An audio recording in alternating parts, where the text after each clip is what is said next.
Maaga akong magtanim ng sitaw mga idol dahil umulan na naman. Yan, ito yung aking tinatamnan.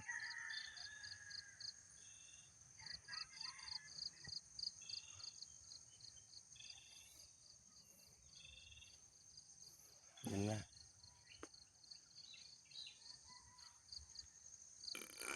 Yan doon, may balag na ito mga idol. Pinanggalingan ito ng ampalaya.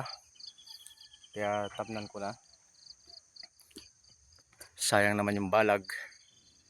Ito naman yung mga nauna kong mga tanim. Yan.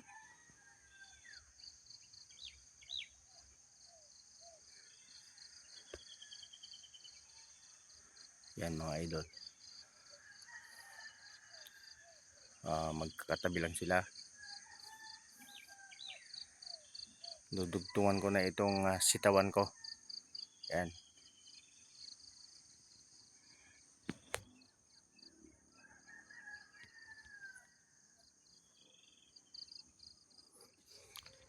Ito pala yung aking buto. Yan, pantanim.